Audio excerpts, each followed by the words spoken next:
A few weeks ago, my sister and my husband put my 6-year-old daughter into a car and left us stranded deep in the woods.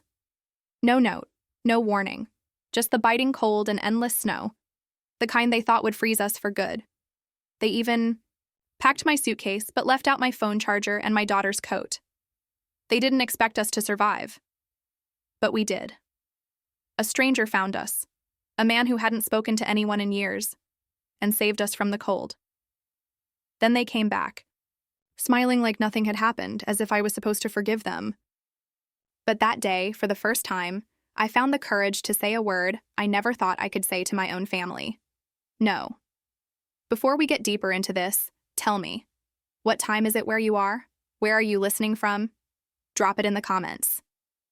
Because what you're about to hear is colder than the snow they left us in. The kitchen was warm, but it didn't feel like home. I stood at the counter, hands buried deep in a bowl of mashed potatoes, smoothing the peaks the way my mother used. 2. Laughter spilled over from the living room, loud and warm like gravy, but never for me. Behind me, the oven ticked softly, keeping the ham warm. They hadn't waited for me to finish. Plates were clinking, glasses raised, voices raised even higher. My sister's voice rang clear as crystal through the thin walls, always louder than necessary, always making sure everyone was listening. Leora, my daughter, sat quietly by the fireplace in the next room, sketching with a stubby red crayon. She looked so small on that oversized rug, legs crossed, hair falling across her face. I wanted to pick her up, to promise her everything would be okay. But truthfully, I wasn't sure anymore if it would be. There were 8 chairs at the table. I had set them myself. But when I went to grab mine, only 7 remained. They said nothing. So I ate standing in the kitchen, watching the snow drift across the back porch like powdered sugar. I was wiping my hands on a towel when I heard the soft click of heels behind me. It was Issa, never greeting, never kind. "You really botched this parenting thing," she said, tone light, as if commenting on the weather. I froze, still holding the towel. "Poor Leora deserves better," she added, tapping her manicured fingers against the countertop, like a cruel rhythm. I didn't answer. Not because I didn't have words, but because I knew she didn't want to hear them. I folded the towel carefully and placed it by the sink, my hands steady on the outside, but my chest burning inside. Then Thatcher, my husband, though he hadn't been much of one for a long time, walked in. He glanced between Issa and me, chuckled like he'd walked into the end of a bad joke, then said, "Let's not get too heavy, huh? It's a party." He kissed Issa on the cheek, not me, and walked back out, as if it meant nothing. I stood there longer, staring at the flickering oven light. When I moved again, it was slow, mechanical. I scraped the last of the mashed potatoes into a bowl and covered it with foil. Laughter erupted again from the other room, like a party I had once been invited to, but was now forever excluded from. I was rinsing dishes when I heard their voices. Not just voices, but whispers, behind the cracked pantry door. "If we drive north far enough," Thatcher muttered, "the snow will do it." She's not built for cold. I froze, dish in hand. Issa's laugh was soft. "She's just been in the way. We'll say she left, ran off. She's done it before." The plate slipped slightly in my hand, but I caught it quietly. Their voices faded as they left the room, but mine stayed, heavy in the silence. I gripped the edge of the sink with both hands. My heart raced, but my feet wouldn't move. I didn't cry. That would have made it real. I waited until the water cooled, until the steam stopped rising, then I dried my hands slowly and stepped out. Leora was curled up on the love seat, coloring, thumb tucked in her cheek. I scooped her up gently and whispered, "Let's get you ready for bed, baby girl." Upstairs, I brushed her hair and helped her change into pajamas. "Why are we going to bed so early?" she asked. I told her the snow was coming and we needed to rest. But the truth was, I needed silence. I needed space to think. After she fell asleep, I walked back downstairs. The house had quieted. Someone had turned the music low. Glasses clinked faintly, tired and muffled now. I slipped my coat off the hook and patted my inner pocket. My phone charger, the one I always kept, there was gone. I checked the front hall closet. My duffel bag wasn't where I left it. I stared at the empty spot as if it could explain itself. Then I sat at the kitchen table and listened. No one called for me. Outside, the snow had started falling heavier. The kind that sticks, the kind you only drive in if you have to, or if you want someone to follow. I stayed there a while, my coffee growing cold in my hands. Then I heard it. His voice, low, murmuring from the living room. We leave at first light. He didn't say who was coming. I stood up slowly and went upstairs. I pulled out a paper grocery bag and began packing the basics. Clothes for Leora, her inhaler, a bottle of water, 2 granola bars. I tucked in her drawing pad and crayons. Then I sat by the window, watching the snow fall until dawn. They said we'd leave at first light. They didn't say who would come back. I don't remember falling asleep. I must have nodded off near dawn, curled against the window, fingers still wrapped around Leora's coat. When I opened my eyes, the light filtering in was cold, gray-blue and bitter. My neck ached, my knees were stiff, and the house was too quiet. No smell of coffee, no clatter of pans, no soft footsteps from Leora. I stood fast, heart pounding. The clock read 6:22. I grabbed the banister, bare feet hitting the cold stairs. Leora? My voice cracked the silence. No answer. Downstairs, the living room was empty. The fireplace was nothing but cold ash. The front door was shut, but the driveway told me everything I needed to know. Thatcher's truck was gone, and so was Isa's old SUV. I scanned the counters. The leftover mashed potatoes from last night sat untouched, stiff and cold. Next to them, a torn receipt. Someone had scribbled on the back, "We thought you'd follow. No room, no name, no apology. I didn't need one." Mommy? A small, shaky voice. I spun around so fast I nearly lost my balance. Leora was curled under the kitchen table, clutching a throw pillow to her chest. Her socks were soaked. She'd been crying. "Where did they go?" she asked. I dropped to my knees and pulled her close. Her skin was cold against mine. She must have woken, up when they left and hidden. "It's just us now, baby," I whispered. "Just us." There was no time to hesitate. I bundled her in every layer I could find. Sweaters, scarves, one of Thatcher's old jackets. I packed a plastic bag with crackers, half a bottle of water, her inhaler, and slipped a kitchen knife into my coat pocket. We stepped out into the biting cold. The wind cut through our clothes like a blade, screaming down from the mountains. Snow was already knee-deep on the porch. I had to carry her. Her legs were too weak to walk through it. I took a deep breath. "We're going to the old cabin," I told her. "Remember? The one Grandpa used to take us to." She nodded, cheek pressed against my shoulder. I hadn't been back in years. The cabin lay maybe 3 miles through dense forest and rolling hills, but by the time I reached it, I wasn't even sure if it still stood. Each step felt like a battle. The snow clung to my calves, wet and heavy. My boots filled with slush. My fingers had long since gone numb inside my sleeves. I shifted Leora's weight on my hip, whispering over and over, "Almost there." The words felt like a prayer, or a lie. The trail was half swallowed by white. No tire tracks, no footprints, just endless snow stretching forward like a frozen sea. I recognized a crooked birch tree near the turnoff. Its top snapped clean, off by last winter's storms. For a brief moment, I dared to hope. Then Leora whimpered, small and fragile. "Mommy, my fingers hurt." I had to stop. We ducked beneath the low-hanging branch of a twisted pine, huddling close. It wasn't shelter, but it was something. Reaching into my coat, I expected to find a granola bar. Instead, my fingers brushed against something else.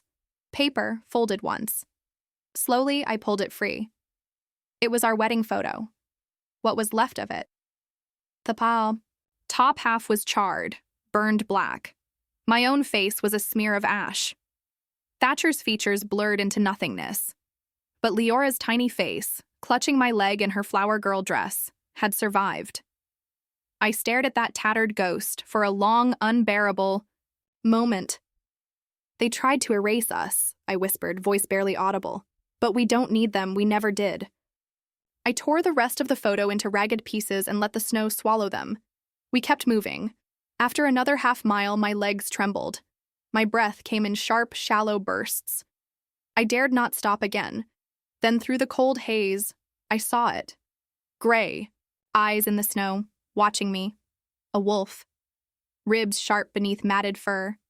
It didn't growl, it didn't flee. It just stood, still and silent, 10 yards away. I shifted Leora behind me, whispering, "Listen, baby. If it lunges, you run. Don't look back. Do you hear me?" She nodded, lips trembling. I gripped the knife in my pocket, fingers stiff with cold, holding it low but ready. The wolf lowered its head and took a slow step forward. My heart stopped. Another step. Closer. Then, a sharp crack split the valley. The wolf collapsed into the snow, a grunt escaping its throat, legs twitching once before stillness. I whipped my head toward the sound, pulse pounding in my ears. A man stood at the tree line, rifle lowered, steam rising from the barrel. Heavy coat, hat brim shadowing his face. Silent, watching. My knees buckled and I sank to them in the snow, clutching Leora tight. "Please," I begged. "Please, help her." The last thing I saw before darkness claimed me was his boots crunching closer. I woke warm, confused. The first thing was the smell. Broth. Maybe chicken, maybe vegetable. Something savory and unfamiliar, but soft, like kindness simmering low, and slow. Heat radiated from a nearby fire, crackling steady. Not roaring, just quiet comfort. My fingers twitched beneath a wool blanket tucked beneath my chin. Beside me, I felt the gentle rise and fall of steady breathing. Leah. My eyes blurred, struggling to focus. There she was, curled beside me on a thin mattress. Her cheeks flushed pink, lips no longer pale. Tiny hands tucked beneath her chin. For the first time since that hellish morning, she looked like a child. Again, not a survivor. A log popped in the fire. I turned toward the sound. There he was, the man from the woods. He sat on a stool by the hearth, back to me, turning a stick slowly with something skewered on the end. No glance over his shoulder.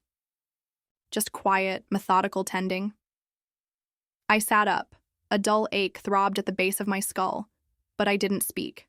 I just watched. He moved like someone who knew how not to startle others. Deliberate, careful, not slow, but intentional. Broad shoulders. Beneath a patched, worn brown coat. One boot unlaced near the ankle. Snow still caked around the sole.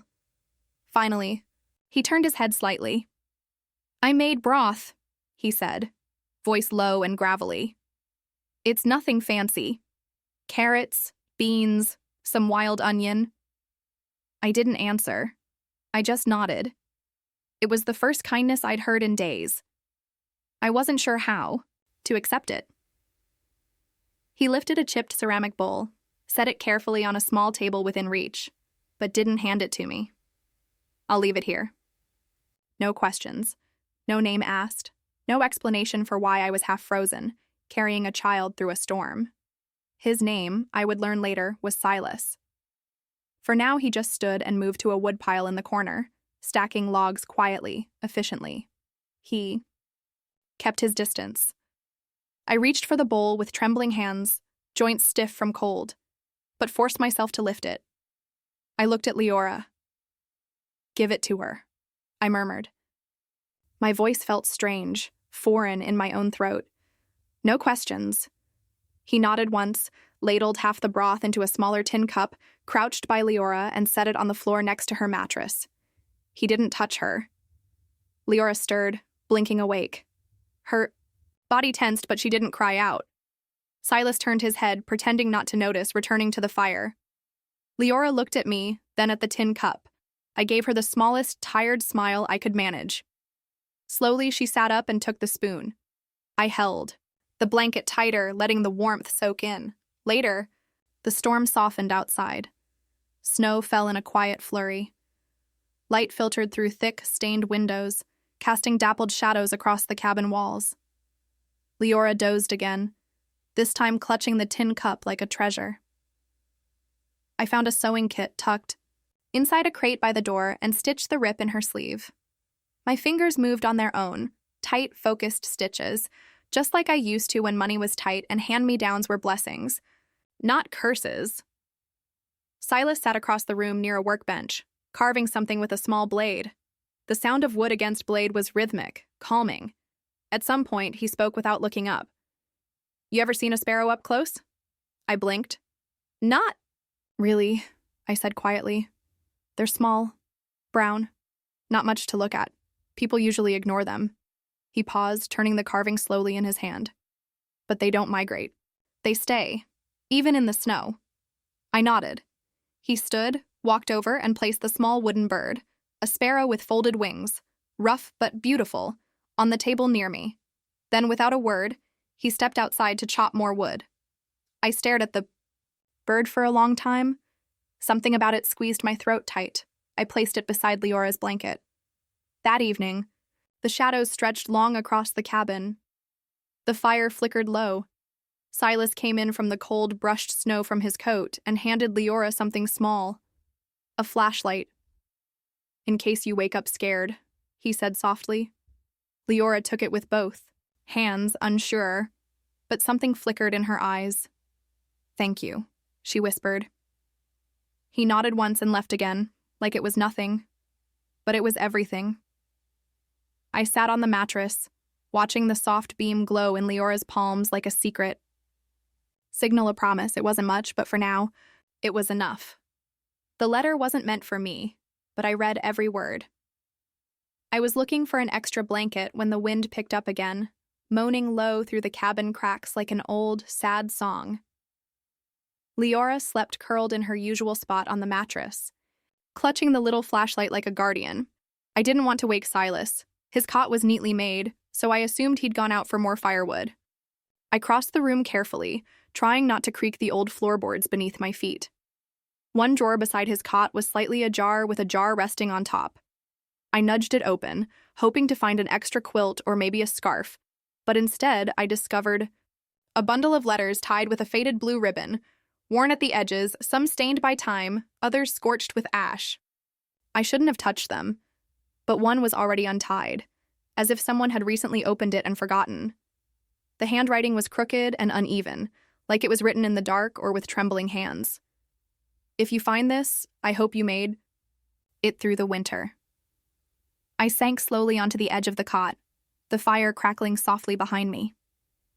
Leora stirred but didn't wake. The letter had no name, no sign-off, just that haunting line and words that felt ripped from my own heart. I tried to be enough to be kept.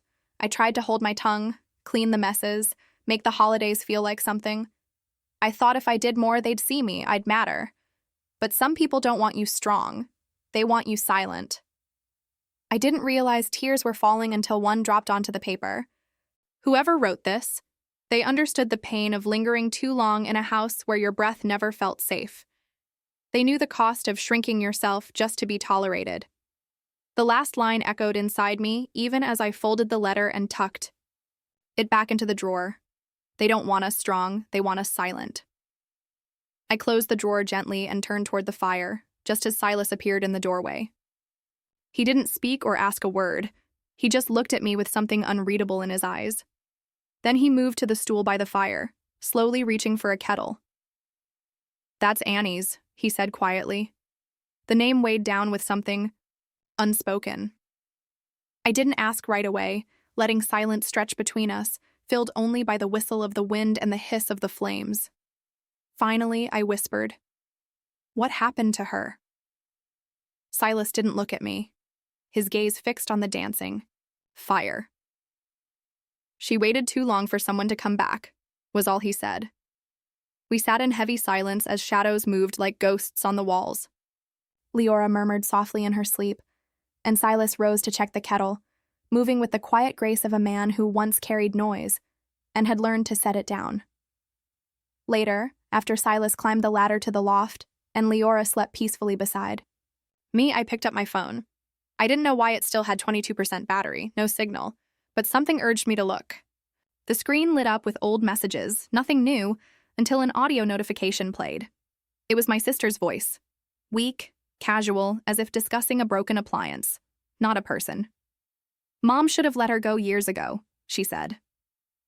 I froze, gripping the phone so tightly my knuckles ached. The world spun, not with anger, but silent collapse. I dropped the phone and cried, not the quiet tears I'd learned to swallow in private, but deep, wrenching sobs that shook my very core. All those times I'd wondered why Mom looked through me, why I served, but was never served kindness, why birthdays came with cards but no gifts. All of it collapsed into that moment.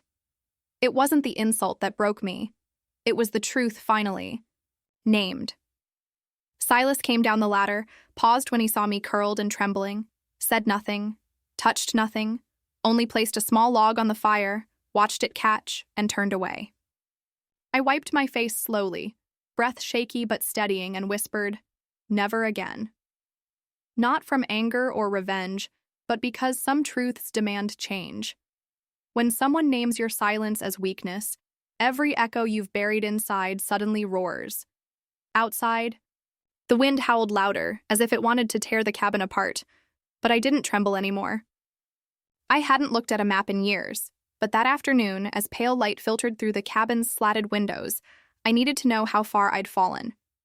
The storm had passed, leaving brittle stillness, and the bruised blue sky held a fragile clarity.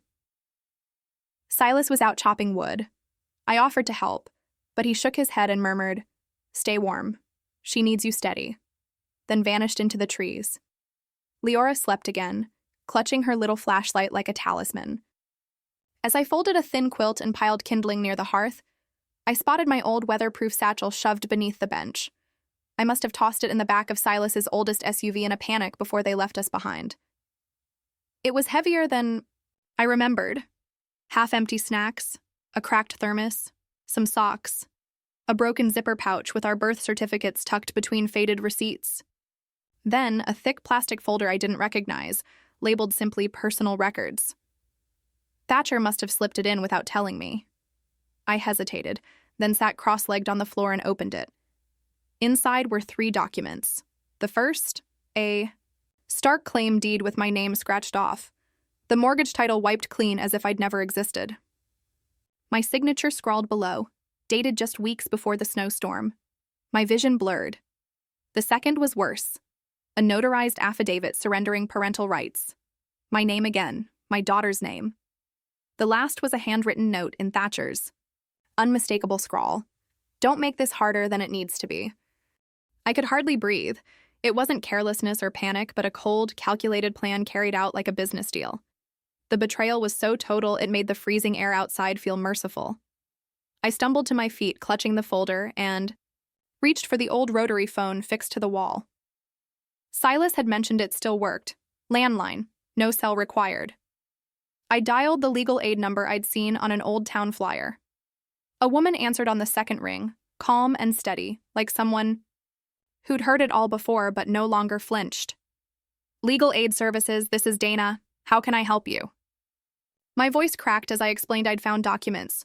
A quitclaim deed, a custody affidavit, not signed by me but bearing my signature, dated and notarized. She asked for details, typed quietly, then said flatly that everything checked out. The documents were filed electronically last month. I felt the world tilt beneath me. "That can't be," I whispered. "I never signed anything, never gave anything up." Another pause, then. "Ma'am, the signatures match your file, and we have time-stamped copies." I slid down, back, against the wooden wall, my voice gone. "Is there anything I can do?" She sighed. "That depends. Do you have proof your identity was stolen? A forgery report?" I stared at the folder. Everything looked official, my name spelled right, the signature too close to mine to dispute. "No," I whispered. "No, I don't." Then the line went dead. I stayed there for who knows how long, holding papers that erased my home. My daughter erased me on paper. I didn't scream, didn't speak, my throat shut tight. Eventually, I curled over, hugging the folder, and my fingers brushed something smooth. The carved sparrow Leora had left by the hearth, her thumbprint still faint on its wing. I cradled it, as if it might breathe. The door creaked and Silas entered, cold, trailing behind him. He saw the folder, my shaking hands, the bird pressed to my chest. Without a word, he knelt, placed a second, smaller, smoother bird beside the first, then returned to the fire. That night I barely moved or ate.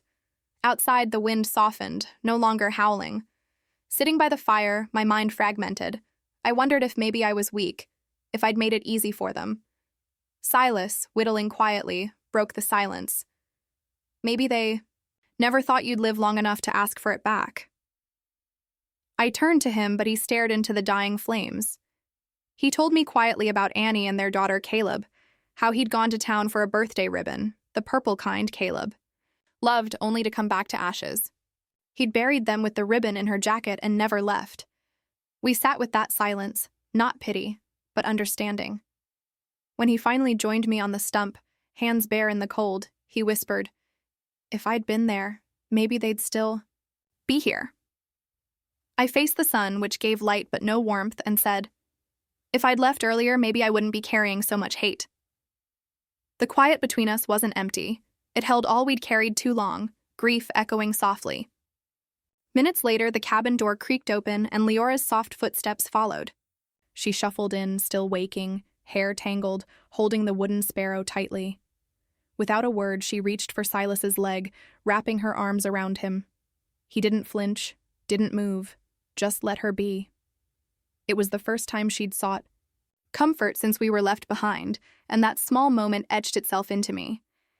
Healing often came quietly, not in speeches or tears, but in a child's embrace and a man too broken to expect affection. That evening, the cabin felt softer, shared. Silas left his door open as he fetched more wood. I laid out 2 extra bowls at the table. Leora hummed, playing with the flashlight beam on the ceiling. I looked from the third bowl to the open door, then back at my daughter. I wasn't just surviving anymore. I was choosing to stay, choosing to live. Folding a wool blanket by the hearth, I heard it. The slow, grinding crunch of tires on thawing gravel. And my breath caught in my chest. It wasn't a delivery. No one delivered this far into the mountains, not unless they really knew the way.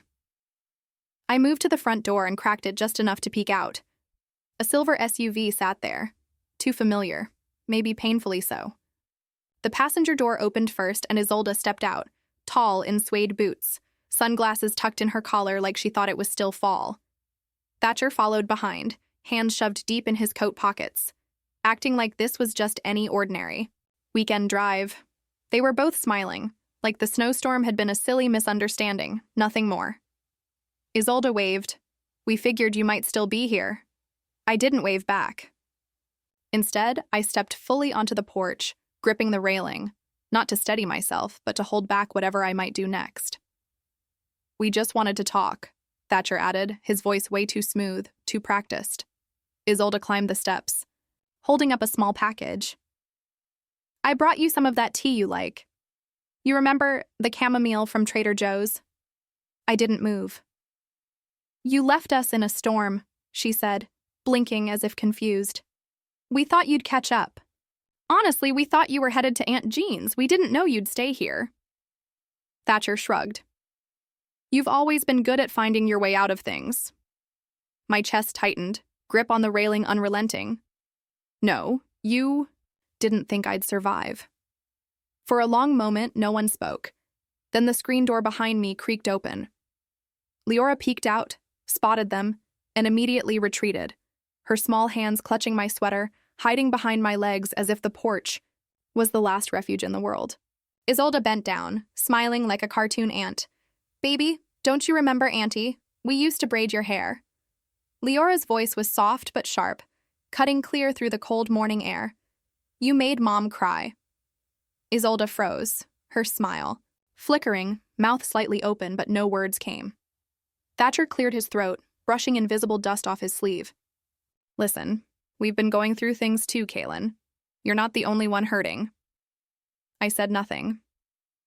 He stepped forward and pulled a manila folder from inside his coat. There's a new deed. We talked it over. Figured it's only fair if we all sign again, split the house evenly, everyone walks away clean. He held it out like some kind of peace offering, a sensible contract in a world gone sideways. I took it, flipped through page after page of lies, forged terms, legal tricks inked in black and not even subtle. Then Isolde's voice came, calm and sharp as polished glass. You're owed nothing. You were just squatting on his name. I looked up, not at her, not at Thatcher, but at the fire flickering through the open door behind me. Without a word, I tossed the folder into the flames. It curled, blackened at the edges, then collapsed inward, devoured by the fire. Isolde gasped. Kellen, that was the only— Then you should have made a copy, I said. Behind me, Silas stepped into the doorway. No words, no threats, just quiet and steady, as solid as the mountain itself. Thatcher noticed him, paused. Something shifted in his eyes as he glanced between me, the fire, and Silas. I could have said so many things then, but all I needed were 7 words. You can either walk away or freeze. No one moved, not for a long time. I didn't expect them to come back with lawyers, but this time I was ready. Early that morning, Silas pulled the truck up in front of the Clearwater County Courthouse. Sunlight caught the dew on the stone. Steps. Leora was curled up in the back seat, legs tucked under, still sleepy. I reached over, brushed her bangs aside, and smiled when her small hand found mine. I stepped out first. My boots crunched firmly on gravel. No trembling, no hope that they wouldn't show. Inside, the air smelled of pine cleaner and paper. A woman behind the counter looked up as I approached. Kaylin Ward, I said clearly. I have a filing this morning. Custody dispute, property fraud. She nodded and checked the log. Courtroom 3, Judge Mason. I thanked her and turned, spotting Thatcher through the glass, already seated at the plaintiff's table, a man in a too-tight suit whispering in his ear. Isolde stood beside them in ivory, as if appearances could scrub away guilt. When she saw me, her mouth twitched into something like a smile. Silas sat in the gallery with Leora, her small hand still wrapped around the flashlight I'd given her, a tiny beam that had outlasted snow, betrayal, and fear, still glowing. The bailiff called my name. I took the stand. My voice didn't waver. I confirmed my identity, my address. The clerk read the petition. I spoke clearly, no anger, just a steady delivery of facts, documented dates and names. When the judge asked about the disputed signatures, I pulled out my phone. I'd like to submit a recording. The judge raised an eyebrow. Go on. I tapped play. Issa's voice was clear and cutting. We'll say she signed it. She's too broken to remember. A hush fell over the courtroom. Thatcher's lawyer tried to speak, but I raised my hand. You said that out loud. I told them I'd just saved it. The judge leaned forward. Is this your voice, Ms. Ward? Isolde blinked, opened her mouth, then closed it again. I'll take that. As a yes, he said. Thatcher's shoulders sagged. His lawyer looked like he'd just bitten into a rotten lemon. We hadn't won everything, but we had stopped their game cold. After the hearing, I sat with Leora on the courthouse steps and handed her back the flashlight. You kept us lit when no one else did. She looked down at it, thumb brushing the button. You didn't let it die. I nodded. Neither did you. That night at the cabin, I opened the drawer where I kept the rest of the photos. The wedding one, with its half-burned edges. The one where only Leora's face had survived the flames. This time I finished the job. I placed the remaining piece gently into the fire, watched it curl, darken, and lift into smoke. Silas sat across the room, the carved sparrows still perched on the mantel. He said nothing, but he didn't have to. Outside, the wind drifted through once, soft but steady, like a breath finally exhaled after being held too long. I stood on the porch, Leora asleep inside, and whispered into the night. They mourned the version of me they buried, but I wasn't dead. The door behind me creaked. I left it open this time. I chose who got to walk through. I didn't expect forgiveness, and I didn't need it. What I had now was mine. That morning, I woke before the sun. No alarms, no child's cry, no pounding heartbeat jolting me awake. Just stillness. The fire had died down overnight, leaving warm coals nestled beneath a blanket of ash. Leora lay curled beside me, her cheek pressed into the wool blanket, one hand tucked beneath her pillow where I knew the flashlight still glowed softly. I didn't move it, not yet. I stepped outside barefoot. The porch boards were cool but not cruel. The snow that had trapped us now melted into ribbons across the yard, and beneath, mud and life were returning. I closed my eyes, took a long breath, and let it out slowly. It wasn't victory. It was something quieter. I found the letter in the mailbox around noon, paper thick and official. Opening it, I recognized Thatcher's lawyer's name right away, the same one who'd stuttered and sweated through most of our last court appearance. This time the tone had shifted. Apologies wrapped in passive words, an invitation to revisit custody now that emotions had supposedly settled, vague hints toward reconciliation, and a suggestion we might find a way forward together. I laughed, not bitter, not loud, just a soft, amused breath. You don't ask to revisit something you abandoned in a blizzard. You don't lose your daughter and then send a form letter when you want her back. I folded the paper once, twice, and left it on, the porch railing where the wind could do what it pleased. Later that day, I wrote one letter of my own. No anger, no stories, just a single copy of the judge's ruling, folded neat and tucked into an envelope with no return address. Let them open it in silence. Let them feel the weight of ink, stamp, and seal. I didn't need to say a word to be done with them, and that was the loudest thing I'd ever said. By late afternoon, Leora was napping again, breathing steady, small lips parted, lashes fluttering in a peaceful dream, I hoped. I moved to adjust her pillow and felt the familiar cool shape beneath, the flashlight still working, still glowing, still hers. I unscrewed the bottom, gently slid in a fresh battery, and closed it again without waking her. Across the room, Silas stood by the hearth, carving with quiet certainty. When he finished, he walked over and handed me a small wooden figure, smaller than the sparrows before. "She's not a sparrow anymore," he said softly. "She's a hawk." I turned it over in my hand. Sleek lines, wings poised but not spread. She wasn't flying yet, but she was ready. I set all three birds side by side on the mantel, the quiet trio watching over the fire like sentinels of past, present, and becoming. Evening came.